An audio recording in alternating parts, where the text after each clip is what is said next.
everybody, it's Wednesday and I wanted to give you a chicken update. So in this episode of What's Up with Mrs. Wolfe, it's what's up with the chickie boos. Look how big they are. Hey Natasha. So again, there's Hedwig. Hi Hedwig. There's George. Hey little Georgie. That big one over there is Seal, and then on the left is Natasha. Dobby is this light colored one, drinking some water. So she's drinking some water right now. Hi little girl. So I have them in this little, we call it a playpen, but what it is actually like a composter. So it's this real thick metal, and the bottom is open, which is nice, and then it has a top on it. And I've got a little piece of plywood on top of the top so that nothing gets in. So there's two black ones right there. Those are the chippies. They are black Australorps. Hedwig is a light Brahma. Dobby is an Americana. Seal, that big one, she's an Americana also, but look how different they look. Dobby has beautiful markings with like the tan and the gray. I see you, George. Do you want to step up? Step up. Watch, she's going to peck me, and then she's also going to probably fly away. Step up. Good, smart chicken. Good, smart chicken. Yeah. Oh, don't you fly. Don't you do it. I don't know why she flies away, because then she just wants back in with her friends. Well, so chickens are flock animals. They really feel very safe with their flock, with their group. So if any of the chickens actually like gets out, let's say, they will just come right back to the ground where their chicken friends are. Their little sisters. Okay, look at Hedwig. I see you. Hedwig is jumping with her feet on top of the other chickens with the backs. Look, she just did it again. And I think that behavior is actually a rooster behavior. So Hedwig, the white one, could be a rooster. I'm talking about you. And Hedwig also has, look at that comb on her nose. I know, you're so big. You're such a big girl. See how it's like multi-layered? Now let's look at the other chickens. There's Natasha. They do not have that triple ridge of a comb like Hedwig does on her nose.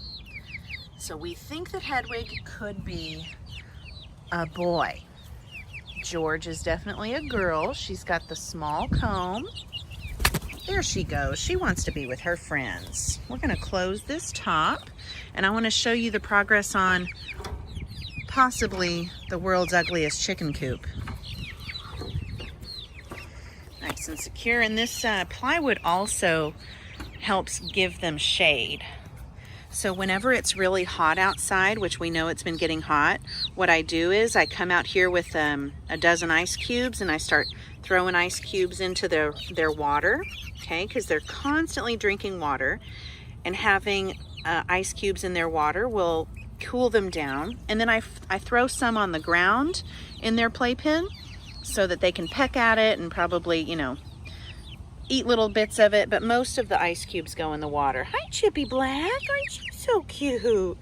Now, if you can see that greenish coloring in the feathers of the Australorps, they're going to be so gorgeous. They already are gorgeous. Who pecked? Oh, Seal, did you peck? Seal likes to be in charge. She will peck all the other chickens just to make sure that they know who the toughest one is. Oh, but when I start picking up Seal to take her back inside, oh, she cries the blues. She's not so tough anymore. So let's take a look at the ugliest chicken coop in America. So I've added this section here called the run. The roof needs to go on. I've got some chicken wire for the roof. And this is the part that's just kind of open to the ground. They're going to be able to climb back into the coop, or walk back into the coop. And I bought a bunch of cinder blocks the other day. underneath the cinder blocks, I'm gonna put some more chicken wire, laying it on the ground, and then I'm gonna put the cinder blocks with the holes up, and it's gonna be on top, well, you guys get it. It's gonna be on top of the mesh so that predators like foxes, which we do have in our neighborhood, don't dig under and then on the other side inside the coop. And then what I'm gonna do here is I'm gonna fill all these holes with soil, and I'm gonna plant some beautiful decorative plants so that it can be, you know, the ugliest chicken coop in America with beautiful plants around it. So I've still got a few to lay out. Here is the area. See, this is a cabinet door that I got off the side of the road, and these are their nesting boxes.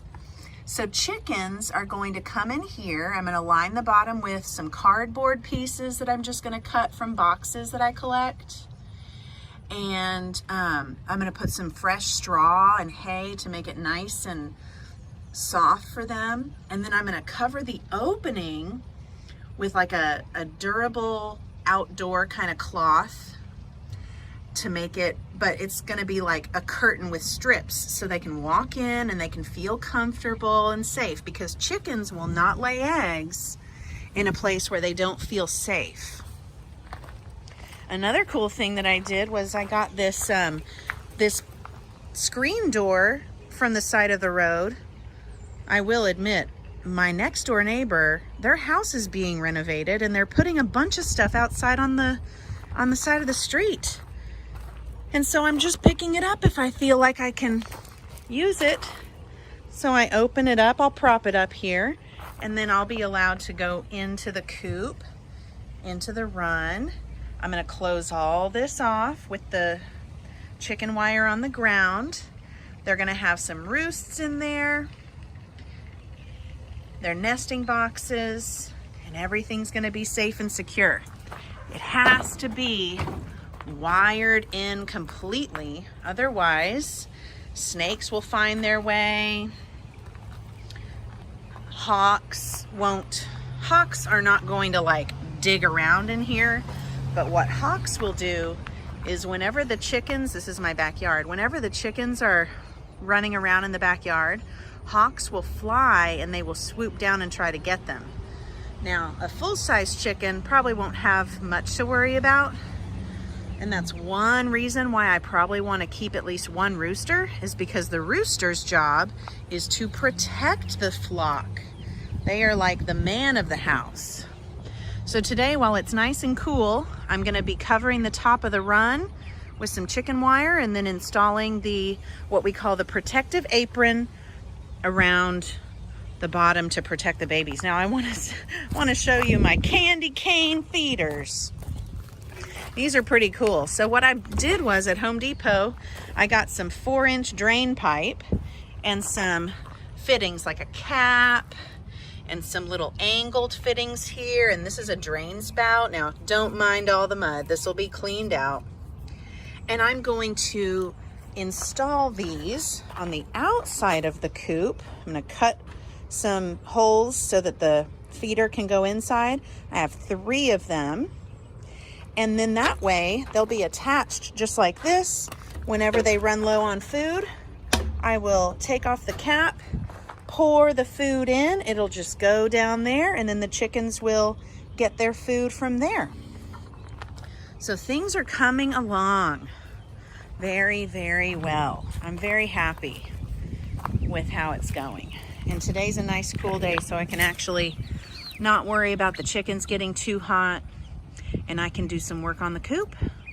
Until next time, we will see you later. Bye.